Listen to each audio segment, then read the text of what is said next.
सत्ता गठबन्धनमा जुटेर सहमति। आज फेरि बैठक बस्दै सरकारका प्रवक्ता भन्छन् सहमति नजिक छौं, आज सार्वजनिक गर्छौं। भक्तपुरमा बिस्केट जात्राको रथले चेपिएर एकजनाको मृत्यु। भारतले पठायो पेट्रोलियम पदार्थको नयाँ मूल्य सूची। पेट्रोलको मूल्य 4 रुपियाँले घट्यो। निर्वाचन आयोगका लागि विदेशी दाताले गरेनन् सहयोग। प्रधानमन्त्रीलाई केपी शर्मा ओलीले भने चुनाव सार्ने चेष्टा नगर्नुस्। छात्रालाई अश्लील भिडियो देखाएको आरोपमा शिक्षक पक्राउ। एमालेले होली वाइन र राजा महाराजासँग गठबन्धन गरेको माओवादी अध्यक्ष पुष्पकमल दाहाल प्रचण्डको आरोप। गायिकाले बयान फेर्दैमा पल उम्कन नपाउने अधिवक्ता रक्षा बस्यालको भनाई। 66 करोड रुपियाँ बढीको क्रिप्टोकरेन्सी कारोबार गरेको आरोपमा 3 जना पक्राउ। 11 वैशाखदेखि मेलम्चीको पानीको वितरण थालिने। बजारमा खाना पकाउने एलपी ग्यासको अभाव। सिलिन्डर साट्न एक साताको भाका। नयाँ सिलिन्डरको मूल्य प्रति गोटा 5,000 रुपियाँ।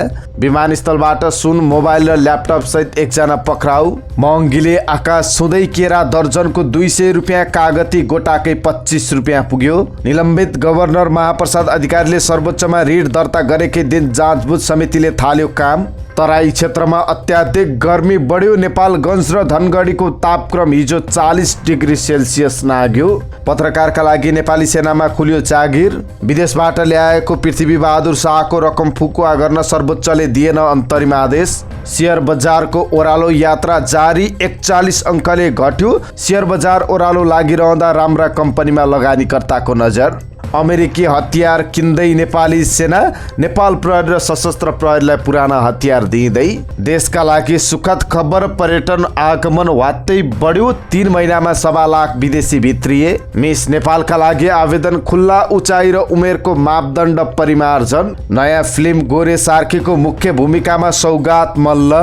भारतमा फेरि बढ्न थाल्यो कोरोना संक्रमण। विश्वकप फुटबलमा खेलाइने बल सगरमाथा बेस क्याम्पमा। नेपालले जिम्बाब्वेसँग 1 दिवसीय र T20 सिरिज खेल्ने। र चाहलको ह्याट्रिक र बटलरको शतकसँगै राजस्थान रोयलको रोमाञ्चक जित। कोलकाता नाइट राइडर्स स्तब्ध। र समाचारको अन्त्यमा स्थानीय तह निर्वाचन सम्बन्धी 15 महत्त्वपूर्ण अपडेट तपाईमाझ प्रस्तुत गर्नेछौँ। नमस्कार, इन्सा नेपाल न्युज टिभीमा यहाँहरू सम्पूर्णलाई हार्दिक स्वागत छ। म सुजन पौडेल। सदाका दिन जस्तै आज पनि हामी देशभरका महत्त्वपूर्ण खबर लिएर तपाईमाझ उपस्थित भइसकेका छौँ। साथै आजबाट हामीले निर्वाचन सम्बन्धी थप जानकारी दिने उद्देश्यले समाचारको अन्त्यमा तपाईलाई देशभरका महत्त्वपूर्ण निर्वाचन सम्बन्धी 15 वटा अपडेट हरेक दिन लिएर आउनेछौँ। उक्त अपडेट तपाईले समाचारको अन्त्यमा हेर्न सक्नुहुन्छ। आजको समाचार सुरुवात गरौँ सत्ता गठबन्धनमा स्थानीय चुनावमा तालमेलका सम्बन्धमा जुट्न नसकेको सहमतिको प्रसङ्गबाट। महानगरपालिका र उपमहानगरपालिकाको उम्मेद्वारमा भागभण्डा टुङ्गाउने उद्देश्यले बसेको सत्तारूढ गठबन्धनको बैठकमा सोमबार पनि सहमति जुटेन। बिहान र साँझ गरी 2 पटक बसेको गठबन्धनका शीर्ष नेताको बैठकले सहमति जुटाउन नसकेपछि मंगलबार अर्थात् आज पुनः बैठक बस्ने। बैठकमा सहभागी कांग्रेस नेता तथा मन्त्री ज्ञानेन्द्र बहादुर कार्कीले जानकारी दिए। बैठकबाट निस्कने क्रममा पत्रकारहरूसँगको कुराकानीमा उनले यस्तो जानकारी गराएका हुन्। भक्तपुरमा बिस्केट जात्राको रथको पाङ्ग्राले चेपिएर एकजनाको मृत्यु भएको छ। बिस्केट जात्राको अन्तिम दिन सोमबार पौने 5 बजे गिहिटीबाट वंश गोपालतर्फ जाँदै गरेको रथ नसमाना चोकमा पुग्दा सूर्यविनायक नगरपालिका 5 का 71 वर्षका दुर्गामान काश्यपाललाई पाङ्ग्राले चेपेको महानगरीय प्रहरी परिसर भक्तपुरका सूचना अधिकारी डीएसपी राजु पाण्डेले जानकारी दिए। पाङ्ग्राले चेपेर गम्भीर घाइते भएका उनको भक्तपुर अस्पतालमा उपचारका क्रममा 6:30 बजे मृत्यु भएको हो। भारतीय आयल कर्पोरेसन आईओसीले नेपालमा पेट्रोलियम पदार्थको नयाँ मूल्य सूची पठाएको छ। अप्रिल 16 मा पठाएको मूल्य सूची अनुसार पेट्रोलको प्रति लिटर 4 रुपियाँ 79 पैसा घटेको छ। डिजल र हवाईको मूल्य भने बढेको नेपाल आयल निगमले जनाएको छ। पेट्रोलको मूल्य घटे पनि डिजलको मूल्य प्रति लिटर 2 रुपियाँ 2 पैसा र हवाई इन्धनमा प्रति लिटर 38 पैसा बढेको निगमका सहायक प्रवक्ता पुष्कर कार्कीले जानकारी दिनुभयो। उहाँले नयाँ मूल्य र हालको खपत तथा मूल्य अनुसार विश्लेषण गर्दा निगमलाई अबको 15 दिनमा 4 अर्ब 69 करोड नोक्सानी रहेको बताउनु भयो। यसअघि चैत महिनामा अप्रिल 1 मा आईओसीले मूल्य सूची पठाएको थियो। भारतबाट मूल्य समायोजन भएर आए पनि नेपाल आयल निगमले हालसम्म पेट्रोल र डिजलको मूल्यमा भने समायोजनको कुनै सूचना जारी गरेको छैन। स्थानीय निर्वाचनका लागि वैदेशिक सहायता नआउने भएको छ। निर्वाचन आयोगका प्रवक्ता शालिग्राम शर्मा पौडेलका अनुसार हालसम्म दाताहरूले सहयोगका लागि प्रतिबद्धता जनाएका छैनन्। आयोगले अर्थ मन्त्रालयसँगको समन्वयमा सबै दाता निकायसँग जुम मिटिङ गरेको थियो। त्यो मिटिङमा कुनै पनि डोनरहरूबाट उत्साहजनक प्रतिबद्धता प्राप्त भएन। अझैसम्म कुनै पनि वैदेशिक सहायताको सङ्केत र आश्वासन प्राप्त भएको छैन। उनले सोमबार पत्रकार सम्मेलनमा भने आयोगले नगद, मतपेटिका, स्वस्तिक छाप लगायतका सामग्री सहयोगका लागि आह्वान गरेको थियो। सहायता नपाएपछि सबै सामग्री सरकारकै खर्चबाट ल्याएको र अब सहयोगको औचित्य नहुने उहाँको भनाइ छ। नेकपा एमालेका अध्यक्ष केपी शर्मा ओलीले सत्तारूढ गठबन्धनले चुनाव सार्ने षड्यन्त्र गरिरहेको आरोप लगाएका छन्। सोमबार सोलुखुम्बुमा भएको कार्यक्रममा ओलीले भने अहिले पनि सत्तारूढ गठबन्धन चुनाव सार्न बालुवाटारमा बैठक बस्दैछ, चुनाव सार्ने षड्यन्त्र भइरहेको छ। उनले चुनाव सार्ने षड्यन्त्र नगरेर प्रधानमन्त्री शेरबहादुर देउवालाई चेतावनी पनि दिए। उनले भने मैले यसअघि पनि प्रधानमन्त्रीज्यूलाई भनिसकेको छु, आज पनि भन्छु, चुनाव सार्ने चेष्टा नगर्नुहोस्। उनले 5 दलीय गठबन्धनबाट देशलाई जोगाउनु आफ्नो कर्तव्य भएको र आफू त्यसैका लागि परेको बताएका छन्। छात्रालाई अश्लील भिडियो देखाएको आरोपमा पूर्वी नवलपरासीको गैंडाकोट स्थित जनक उच्च माविका शिक्षकलाई प्रहरीले पक्राउ गरेको छ। अभिभावकको उजुरीपछि प्रहरीले आइतबार ती शिक्षकलाई पक्राउ गरी अनुसन्धान अगाडि बढाएको हो। प्रमुख जिल्ला अधिकारी सुमन अधिकारीका अनुसार घटनाका बारेमा छात्राले शिक्षक विरुद्ध इलाका प्रहरी कार्यालय गैंडाकोटमा आइतबार लिखित जाहेर दिएकी हुन्। 5 दिनअघि विद्यालयका एक शिक्षकले छात्रालाई अश्लील भिडियो देखाएर हिंसा गरेको भन्दै विद्यार्थी आन्दोलनमा उत्रिएका थिए। उनीहरूले आइतबार कलेज परिसरमा रहेका 2वटा मोटरसाइकलमा समेत आगजनी गरेका थिए। स्थिति तनावग्रस्त भएपछि प्रहरीले 2 दर्जन राउन्ड असुर ग्यास प्रहार गरेको थियो। प्रधानाध्यापक चुडामणि कडेलले घटनाको बारेमा छानबिन गरी दोषी प्रमाणित भए कारबाही गर्ने प्रतिबद्धता जनाएका छन्। विद्यार्थी आन्दोलनका कारण जनक उच्च माविको पढाइ ठप्प छ, आजबाट क्लास सुरु गर्ने तयारी गरिरहेका छौँ, कडेलले भनेका छन्। यता प्रहरीले आरोपित शिक्षकलाई अदालतबाट 7 दिनका लागि म्याद थप गरी अनुसन्धान प्रक्रिया अगाडि बढाएको छ। नेकपा माओवादी केन्द्रका अध्यक्ष पुष्पकमल दाहाल प्रचण्डले आसन्न स्थानीय चुनावमा 2वटा गठबन्धन बीच मुख्य प्रतिस्पर्धा हुने बताएका छन्। पेरिस डाँडामा आयोजित पत्रकार सम्मेलनमा बोल्दै अध्यक्ष प्रचण्डले सत्तारूढ 5 दलको वाम लोकतान्त्रिक गठबन्धन र एमाले नेतृत्वको होली वाइन महाराजाहरूको गठबन्धन बीच प्रतिस्पर्धा हुने बताए। हाम्रो गठबन्धन लोकतान्त्रिक, प्रगतिशील, वामपन्थी र अग्रगामी शक्तिहरूको गठबन्धन हो। एमाले अहिले होली वाइन हिन्दूवादी राजा महाराजा मान्नेहरूसँग गठबन्धन गरेको छ। जनताले वाम लोकतान्त्रिक गठबन्धन र दक्षिणपन्थी गठबन्धन मध्ये एउटा रोज्नुपर्छ, अध्यक्ष प्रचण्डले भने। नेपाल बार एसोसिएसनका निवर्तमान अध्यक्ष रक्षा बस्यालले पीडित गायिकाले बयान फेरेका आधारमा अभिनेता पल शाहले सजिलै सफाई पाउँछन् भन्ने कानुनी व्यवस्था नभएको बताएकी छन्। पीडित गायिकाले होस्टाइल भएर फेरेको बयानलाई पीडकले उन्मुक्ति पाउँछन् भन्ने कानुनमा स्पष्ट नलेखिएको बताएकी छन्। अधिवक्ता बस्यालले पीडकलाई कारबाहीका लागि फेरिएको बयान भन्दा पनि पहिला नै दर्ता गरिएको प्रमाणहरू नै प्राप्त भएको बताएकी छन्। गायिकाले बयान फेर्दैमा पल शाहले सफाई पाउने भन्ने हुँदैन। पहिला दर्ता गरिएको प्रमाणका आधारमा पीडितको शारीरिक र उमेरको अवस्था जुन रेकर्डको रूपमा छ त्यसको आधारमा प्रशस्त रूपमा अनुसन्धान हुनेछ। पीडितले होस्टाइल भएर फेरेको बयानको कुनै अर्थ हुँदैन। अदालतले पीडकलाई बयान फेरेकै आधारमा सफाई दिने भन्दा पनि पीडितलाई कुनै पनि हालतमा न्याय दिनै पर्छ। अधिवक्ता बस्यालले भनिन्, अनुसन्धानको क्रममा रहेको विचाराधीन विषयमा अहिले आएर कस्तो र किन बयान फेरिन् त्यसले त्यति महत्त्व राख्दैन। करडीको अभियोगमा थुनामा रहेका अभिनेता पल शाह प्रकरणमा पीडित भनिएकी नाबालिका गायिकाले बयान फेरेकी छन्। जिल्ला अदालत तनहुँ र नवलपुर दुवैको आदेशले पूर्वपक्षका लागि थुनामा गएका नाबालिग होस्टाइल हुँदै बयान फेरेकी हुन्। उनले आइतबार जिल्ला अदालत तनहुँमा बयानको क्रममा प्रहरीले जबरजस्ती आफूलाई हस्ताक्षर गर्न लगाएको र उजुरी दिनका लागि दबाब दिएको भनेर दिएको बयानले सबैलाई सोच्न बाध्य बनाएको छ। पीडित गायिकाले फेरेको बयानको विषयले विभिन्न सञ्चार माध्यम, सामाजिक सञ्जाल, अधिकारकर्मी लगायत समाजमा नै एक खालको तरङ्ग फैलिएको छ। यस्ता प्रकृतिका घटनामा अन्त्यमा हुने भनेकै बालबालिका या महिलाहरू नै होस्टाइल हुने चलन भने आजको होइन। पीडित गायिका पनि त्यसैको शिकार भएको बताउँछिन् बारका निवर्तमान उपाध्यक्ष रक्षा बस्याल।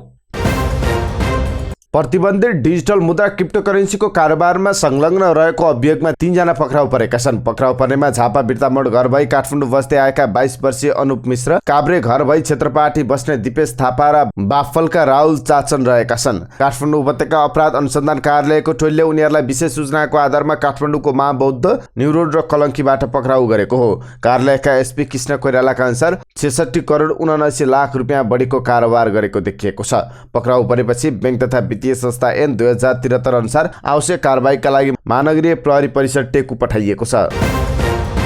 आगामी 11 वैशाखदेखि काठमाडौँमा मेलम्चीको पानी वितरण सुरु हुने भएको छ। गत 29 चैत 2077 मा मेलम्चीको पानी हालेर सुरुङ भर्न थालिएको हो। खानेपानी सरसफाई मन्त्री उमाकान्त चौधरीले काठमाडौँमा 11 वैशाखदेखि उपत्यका आसपासका घरका धारामा मेलम्चीको पानी आउने बताएका छन्। मन्त्री चौधरीले वितरणको तयारीमा जुट्न सम्बन्धित निकायलाई निर्देशन पनि दिएका छन्। काठमाडौँ उपत्यका खानेपानी व्यवस्थापन बोर्डको 17औं वार्षिक उत्सवको अवसरमा सोमबार बोर्डको कार्यालय परिसरमा भएको विशेष कार्यक्रममा बोल्दै मन्त्री चौधरीले मेलम्चीको पानी उपयोग गर्न काठमाडौँ उपत्यकावासीको चाहना आगामी आइतबारदेखि पूरा हुने बताएका छन्।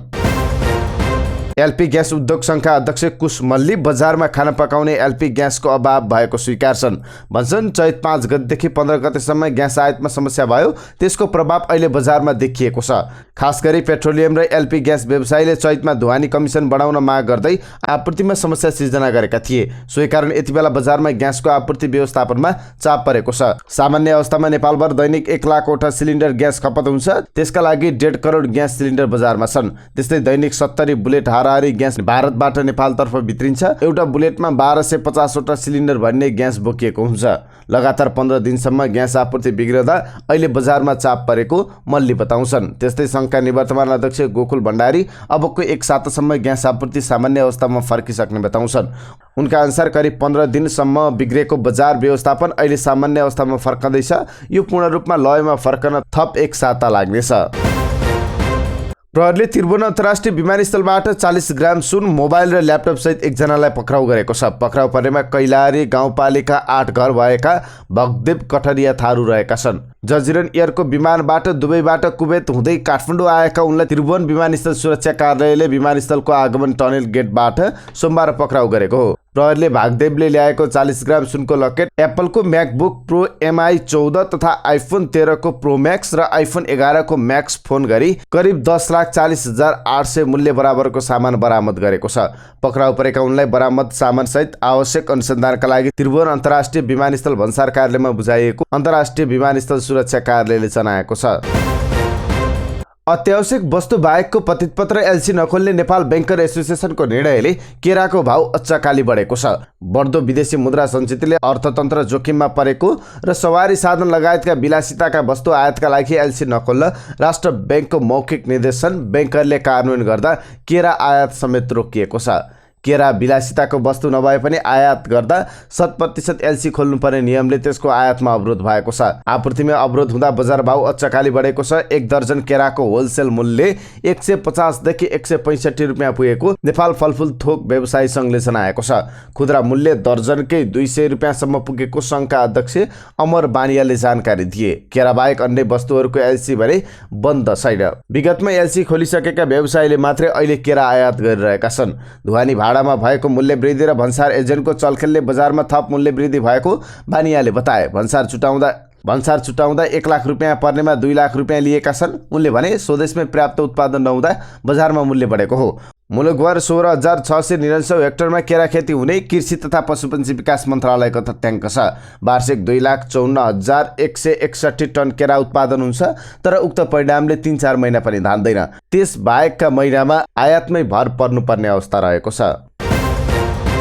निलम्बित नेपाल राष्ट्र बैंकका गभर्नर महाप्रसाद अधिकारीले सरकार विरुद्ध सर्वोच्च अदालतमा रिट दर्ता गरेकै दिन जाँचबुझ समितिले काम थालेको छ। निलम्बित गभर्नर अधिकारीले सरकारले अवैध रूपमा आफूमाथि कारबाही प्रक्रिया सुरु गरेको भन्दै आइतबार सर्वोच्च अदालतमा रिट दर्ता गरेका थिए। समितिले आइतबारबाट आफ्नो काम अगाडि बढाएको अर्थ मन्त्रालयले जारी गरेको प्रेस विज्ञप्तिमा उल्लेख छ। सुदूरपश्चिम प्रदेशको धनगढी र लुम्बिनी प्रदेशको नेपालगञ्जको तापक्रम हिजो 40 डिग्री सेल्सियस नागेको छ, जुन यो वर्षको सबैभन्दा बढी तापक्रम हो। जल तथा मौसम विज्ञान विभाग मौसम पूर्वानुमान महाशाखाको मौसम बुलेटिनका अनुसार सर्वाधिक तापक्रम धनगढीमा 40.5 डिग्री सेल्सियस मापन गरिएको थियो। त्यहाँ न्यूनतम तापक्रम 17 डिग्री सेल्सियस रहेको छ। नेपालगञ्जको तापक्रम भने 40.3 डिग्री सेल्सियस रहेको छ। न्यूनतम तापक्रम भने 18.6 डिग्री सेल्सियस मापन भएको छ। जल तथा मौसम विज्ञान विभागको नेपालगञ्जको राजा स्थित हावापानी कार्यालयका प्रमुख पालबहादुर विकका अनुसार नेपालगञ्जमा सोमबार मापन भएको तापक्रम यो वर्षकै सर्वाधिक हो। हिजो नेपालमा थप 10 जना कोरोना संक्रमित थपिएका छन्। 4691 जनामा गरिएको नमुना परीक्षणमा 10 जना संक्रमित थपिएका हुन्। स्वास्थ्य तथा जनसङ्ख्या मन्त्रालयका अनुसार सो समय अवधिमा 34 जना संक्रमित निको भएर अस्पतालबाट डिस्चार्ज भएका छन् भने यो समय अवधिमा कसैको पनि मृत्यु भएको छैन। नेपाली सेनाले नेपाली सेनाको मिडियामा काम गर्ने पत्रकारका लागि भर्ना खोलेको छ। आम सञ्चार तथा पत्रकारितामा स्नातक गरेकाहरूका लागि अधिकृत प्राविधिक उपसेनानी समाचार सम्पादक वाचकमा 3 जनाका लागि भर्ना खोलेको जङ्गी अड्डाले जनाएको छ, जसमा योग्यता पुगेका इच्छुक उम्मेदवारले नेपाली सेनाको वेबसाइट मार्फत अनलाइन दरखास्त फारम भरी त्यसको प्रिन्टसहित स्वयं उपस्थित भएर दरखास्त दिन सक्ने जनाएको छ। 3 जना मध्ये खुल्लातर्फ 2 र आदिवासीतर्फ 1 जना पदपूर्ति गर्ने सेनाले जनाएको छ। पुरुषको हकमा 18 वर्ष पुरा भई 29 वर्ष ननागेको र महिलाको हकमा 18 वर्ष पुरा भई 30 वर्ष ननागेको हुनुपर्नेछ।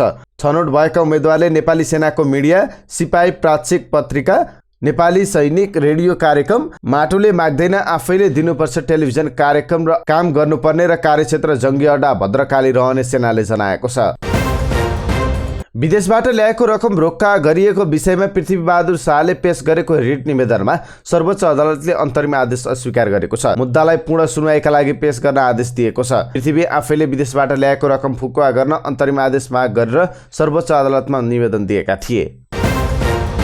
बिग्रिँदो अर्थतन्त्रको मारमा परेको शेयर बजार घट्ने क्रम यो साताको दोस्रो दिन सोमबार पनि निरन्तर रह्यो। आइतबार 39 अङ्कले घटेको बजार सोमबार 41 अङ्कले घट्यो। आइतबारको तुलनामा सोमबार नेप्सेको घट्ने क्रममा अङ्कको वृद्धि हुने केही नकारात्मक देखिए पनि कारोबार रकम र खरिद बिक्रीको शेयर सङ्ख्यामा भने सोमबार बजारमा केही सुधार देखिएको थियो। आइतबारको घट्दो बजारसम्म खरिद र बिक्रीमा होल्ड गरेका कार्यकर्ता सोमबार भने ठूला र राम्रा कम्पनीमा लोभिएको देखियो। सोमबार 10 धेरै कारोबार हुने कम्पनीमध्ये अधिकांश कम्पनी बजारमा राम्रा भनिएका छन्। सोमबार Nobel bank, Himalayan distillery, Mahalaxmi Bikas bank, Nepal infrastructure bank, Siddhartha insurance, upper Tamakoshi, Arun valley hydro power, Shivam cement, global IME bank, Api power र एचआइडिसिएल लगायतका कम्पनीमा खरिद बिक्रीको चाप उच्च देखियो। सोमबार उच्च कारोबार हुने मध्ये नोबेल बैंक 1 नम्बरमा छ। हिमालयन डिस्टिलरी शेयर धेरै कारोबार हुने दोस्रो कम्पनी हुँदा महालक्ष्मी विकास बैंक तेस्रो कम्पनी बन्यो, जसको कारोबार रकम क्रमशः 4 करोड 92 लाख र 4 करोड 55 लाख रह्यो। यस्तै नेपाल इन्फ्रास्ट्रक्चर बैंकको 3 करोड 72 लाख मूल्य बराबरको शेयर दोस्रो बजारमा खरिद बिक्री भएको थियो।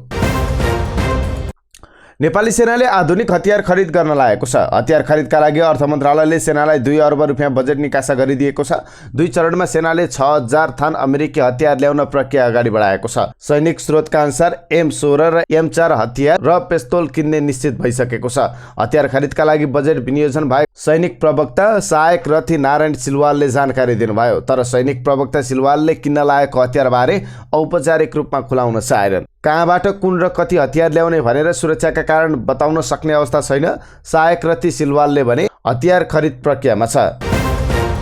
कोरोना भाइरसको महामारी कम भएसँगै विदेशी पर्यटक आगमन वात्तै बढेको छ। सन् 2022 लागेसँगै झन्डै 1.25 लाख विदेशी पर्यटक नेपाल भित्रिसकेका छन्। त्रिभुवन अन्तर्राष्ट्रिय विमानस्थल अध्यागमन विभागका अनुसार गएको 3 महिना जनवरी, फेब्रुअरी र मार्चमा मात्र कुल 78,474 जना विदेशी पर्यटक नेपाल भित्रिएका छन्। अघिल्लो वर्षको सोही अवधिमा जम्मा 32,997 जना मात्र विदेशी नेपाल घुम्न आएका थिए। तुलनात्मक रूपमा अघिल्लो वर्षभन्दा यस वर्ष झन्डै 60% पर्यटक आगमनमा वृद्धि भएको छ। थप पछिल्लो अप्रिल महिनामा अझ पर्यटक आगमनको संख्या तीव्र गतिमा बढ्ने संकेत देखिएको छ। अप्रिल लागेसँगै वात्तै बढेको पर्यटक आगमनको संख्याले देखाएको छ। अध्यागमन विभागका अनुसार चालु अप्रिलको 16 दिनमा मात्र 32,954 जना विदेशी नागरिकहरू नेपाल आइसकेका छन्। यस्तो संख्या अप्रिल अन्त्यसम्ममा 60,000 माथि पुग्ने विभागको अनुमान छ। अघिल्लो वर्षको अप्रिलमा जम्मा 22,450 जना मात्र विदेशी नेपाल आएका थिए। मिस नेपाल 2022 को आवेदन खुल्ला भएको छ। आयोजक द हिडन टेजरले सोमबार पत्रकार सम्मेलन गर्दै वैशाख 21 गतेसम्म आवेदन खुल्ला गरिएको जनाएको छ। असार 4 गते हुने ललितपुरको गोदावरी स्थित सनराइज कन्भेन्सन सेन्टरमा ग्रान्ड फिनाली हुने भएको छ। यसपटकको संस्करणमा भाग लिने प्रतियोगिताको मापदण्डमा केही परिवर्तन गरिएको छ। प्रतियोगीको उचाइ 1 इन्च घटाएर 5 फिट 3 इन्च तोकिएको छ। प्रतियोगीको उमेर 18 देखि 27 वर्ष कायम गरिएको छ। बढीभन्दा बढी प्रतिस्पर्धालाई सजिलो सजिलो होस् भनेर केही नियममा परिवर्तन गरेका छौँ। हिडन ट्रेजरका अध्यक्ष दिवाकर राज कणिकारले बताए। उनका अनुसार miss Nepal old, miss Nepal earth र मिस नेपाल इन्टरनेसनल टाइटललाई निरन्तरता दिइएको छ। अध्यक्ष राज कणिकारले सुप्रियान्सल टाइटललाई हटाउनु परेको बताए। वीरगञ्ज, धरान, नेपालगञ्ज, पोखरा, सुर्खेत र काठमाडौँमा अप्रिल 22 देखि मे 10 सम्म अडिसन चल्नेछ। चप्ले हाइट फिल्म निर्माता अर्जुन कुमारले नयाँ फिल्म गोरे सार्कीको मुख्य भूमिकामा सौगात मल्ललाई तय गरेका छन्। सौगातलाई फिल्मको भूमिकामा तय गरिएको निर्माता अर्जुन कुमारले बताए। हिरो फाइनल गरेका छौँ तर लिखित सहमति हुन बाँकी छ, अर्जुनले भनेका छन्। जेठ अन्तिमदेखि छायाङ्कन सुरु हुने लक्ष्य राखिए पनि पछिल्लो समय अन्य फिल्मको छायाङ्कनमा व्यस्त रहेका सौगातको समय मिलेपछि मात्र प्रोजेक्ट अगाडि बढ्ने बताइएको छ। सौगात अहिले 2 नम्बरी फिल्मको सुटिङमा व्यस्त छन्। सौगातको समयअनुसार मात्र फिल्मलाई अगाडि बढाउँछौँ। फिल्मका निर्देशक निकेश खड्काले भने गोरे सार्कीको भूमिकामा सौगात नै उपयुक्त हुने हाम्रो ठम्याइ छ। आजभन्दा करिब 110 वर्ष पहिले टाइटानिक अँध्यारो रातमा आइसबर्गसँग ठोकिएको थियो। त्यतिबेला अधिकांश यात्रु मस्त निन्द्रामा थिए। दुर्घटना हुँदा टाइटानिक इङ्ल्यान्डको साउथह्याम्पटनबाट 41 किलोमिटर प्रति घण्टाको गतिमा अमेरिका न्युयोर्कतर्फ गइरहेको थियो। त्यसका लागि 3 घण्टाभित्रै अप्रिल 14 को मध्यरातमा टाइटानिक एटलान्टिक महासागरमा डुबेको थियो। जुन जहाज कहिल्यै डुब्दैन भन्ने चर्चा थियो, त्यो जहाज डुब्यो। दुर्घटनामा करिब 1500 जनाको मृत्यु भएको थियो, जसलाई 110 वर्षपछि पनि सबैभन्दा ठूलो दुर्घटना मानिन्छ। सन् 1985 को सेप्टेम्बरमा दुर्घटनास्थलबाट अवशेष हटाइयो। दुर्घटनापछि क्यानाडाबाट 650 किलोमिटर टाढा रहेको 3843 मिटरको गहिराईमा जहाज 2 टुक्रा भएको थियो। 2 भाग एक अर्काबाट 800 मिटर टाढा थियो। दुर्घटना भएको 110 वर्ष बितिसक्दा पनि यस विषयमा रहस्य कायमै रहेको विज्ञहरू बताउँछन्। जहाज डुब्दैन भनिएको थियो। यो विशाल जहाज भगवानले चाहे पनि डुब्दैन भनिएको थियो। त्यसका थुप्रै कारण थिए। त्यस्तै ठुला दुर्घटनाका पछि मानवीय गल्ती पनि भेटिन्छन्। विज्ञका अनुसार हिम शैलीले नै भरिपूर्ण क्षेत्रमा यात्रा गर्न कठिनाइ हुँदाहुँदै पनि छिटो यात्रा पूरा गर्ने दबाव थियो। वास्तवमा यो दबाव ब्लू ब्यान्ड पाउनका लागि थियो। 1339 मा सुरु भएको यो सम्मान एटलान्टिक महासागर पार गर्ने सबैभन्दा छिटो जहाजलाई दिइएको थियो। टाइटानिक दुर्घटनामा करिब 1500 जनाको मृत्यु भएको थियो। त्यसपछि जहाजको सुरक्षा व्यवस्थालाई राम्रो बनाउने प्रयास गरिएको थियो। समुद्री जहाजको सुरक्षाका लागि दुर्घटनापछि राडर जस्तो उपकरणको प्रयोग गर्न थालियो। टाइटानिक दुर्घटनामा यति धेरै मान्छे मर्नुको कारण उनीहरूका लागि पर्याप्त लाइफ बोट थिएन। यस्तो जहाज कुनै पनि बेला डुब्न सक्छ, त्यसैले यस्तो जहाजमा आधा जसो लाइफ बोट राखिन्छ। छिमेकी मुलुक भारतमा लगातार 11 सातासम्म ओह्रालो लागेको कोरोना संक्रमण फेरि बढ्न थालेको छ। टाइम्स अफ इन्डियाका अनुसार यो साता अप्रिल 11 देखि 17 अघिल्लो साताको तुलनामा कोरोना संक्रमण 35% बढेको छ। भारतको राजधानी दिल्ली, उत्तर प्रदेश र हरियाणामा संक्रमण भत्तै बढेको छ। अघिल्लो साता भारतमा 4900 संक्रमित थपिएकोमा यो साता 6610 संक्रमित थपिएका छन्। दिल्लीमा अघिल्लो साता भन्दा यसपालि 145% संक्रमण वृद्धि भएपछि थप सावधानी अपनाइएको छ। दिल्लीका स्कुले विद्यार्थीहरूमा संक्रमण देखिन थालेपछि ती विद्यालयमा भौतिक पठन पाठन बन्द गर्ने बारे छलफल हुँदैछ। दिल्लीमा पछिल्लो समय बढिरहेको कोरोनाको संक्रमण बारे दिल्ली डिजास्टर म्यानेजमेन्ट अथोरिटीको बैठक बस्दैछ। भारतका अरू राज्यहरूमा भने कोरोनाको संक्रमण बढेको छैन। भारतमा अहिलेसम्म 4 करोड 30 लाख मानिसमा कोरोना संक्रमण भएको छ भने तीमध्ये 5,21,000ले ज्यान गुमाएका छन्। यसै वर्षको नोभेम्बर डिसेम्बरमा कतारमा हुने फिफा विश्वकपको अफिसियल बल अल रियालालाई सगरमाथा बेस क्याम्प आधार शिविरमा पुर्याइएको छ। कीर्तिमानी आरोही निर्मल पूर्जाले विश्वकपको आधिकारिक बल सगरमाथाको आधार शिविरसम्म पुगिसकेको शिखरमा पुर्याउने अभियानमा आफू पनि सहभागी भएको बताएका छन्। विश्वकप 2022 को आधिकारिक फुटबललाई संसारको सर्वोच्च शिखर सगरमाथाको यात्रामा सहयोग गर्न पाउँदा पूर्जाले सामाजिक सञ्जालमा लेखेका छन्। निर्मल पूर्जाको टिममा कतारकी आसमा अल थानी पनि समावेश छन्। उनी सगरमाथा आरोहण गर्ने पहिलो कतारी महिला बन्ने अभियानमा छिन्। नेपालभन्दा बलियो राष्ट्र मानिएको जिम्बाब्वेसँग नेपाली राष्ट्रिय क्रिकेट टोलीले 1 दिवसीय र टी20 सिरिज खेल्ने भएको छ। नेपाल क्रिकेट संज्ञानका अनुसार नेपालले जिम्बाब्वेसँग 3 1 दिवसीय र 3 टी20 सिरिज खेल्ने भएको छ। नेपालले मार्च 30 देखि मे 4 सम्म 1 दिवसीय र मे 6 देखि 9 सम्म टी20 सिरिज घरेलु मैदानमा खेल्ने क्यानले जनाएको छ।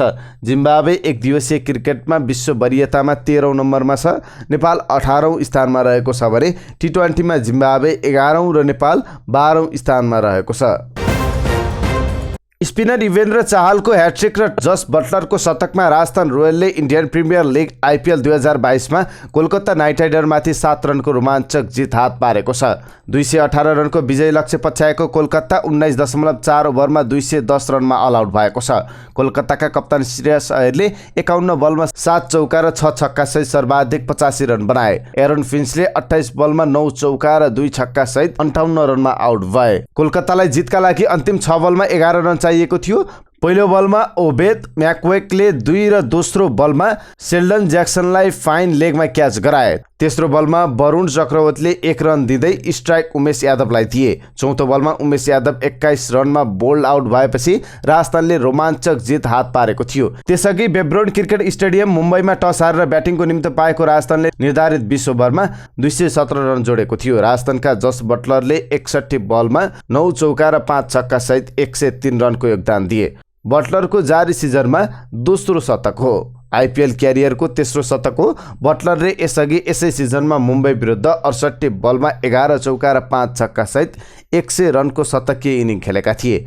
ओपनर बटलर र देवदत्त पडिक्कलले पहिलो विकेटका लागि 9.4 ओभरमा 97 रनको साझेदारी गर्दै उत्कृष्ट सुरुवात दिलाएका थिए।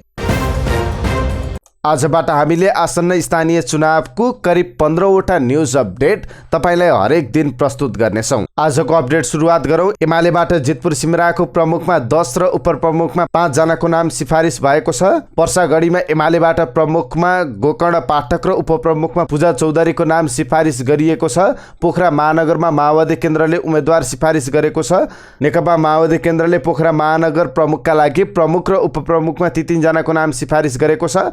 महानगर कमिटीको सोमबार बसेको बैठकले मेयरमा कमिटी अध्यक्ष समेत रहेका बकान सिंह गुरुङ, विश्वप्रकाश लामिछाने र सीता खड्काको नाम सिफारिस गरेको छ। त्यस्तै महानगर उपप्रमुखमा गोमा ढकाल, सृजना त्रिपाठी र सूर्यप्रकाश तिवारीको नाम सिफारिस गरिएको छ। नेपाली कांग्रेसले हेटौँडा महानगरपालिकाको मेयर र उपमेयर पदका उम्मेदवारहरूको नाम सिफारिस गरेको छ। हेटौँडा उपमहानगरपालिकाको समितिको बैठकले हेटौँडाको मेयरमा 1 महिला सहित 2 जनालाई उम्मेदवारको सिफारिस गरिएको हो। बैठकले हेटौँडाको मेयरमा आनन्दराज पराजुली, उत्सव इटेनी र लक्ष्मी श्रेष्ठको नाम सिफारिस गरेको छ। हुम्लामा गठबन्धन भत्किएको छ। स्वच्छ प्रतिस्पर्धा गर्ने सहमति भएको छ।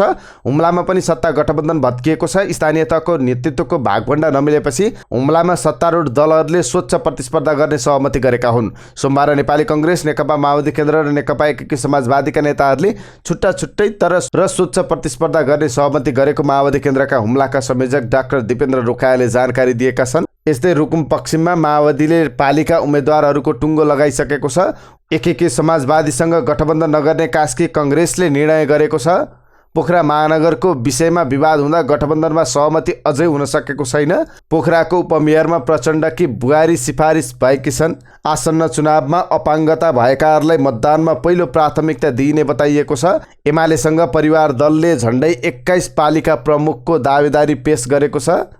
स्थानीय तहको निर्वाचनलाई स्वच्छ र मर्यादित बनाउन भन्दै तनहुका जनप्रतिनिधिले आफूले प्रयोग गर्दै आएको सवारी साधन धमाधम फिर्ता गर्न थालेका छन्। 12वटा वडा रहेको शुक्ला गण्डकीका 2 जना वडाध्यक्ष प्रवक्ताले सवारी सुविधा फिर्ता गरेका हुन्।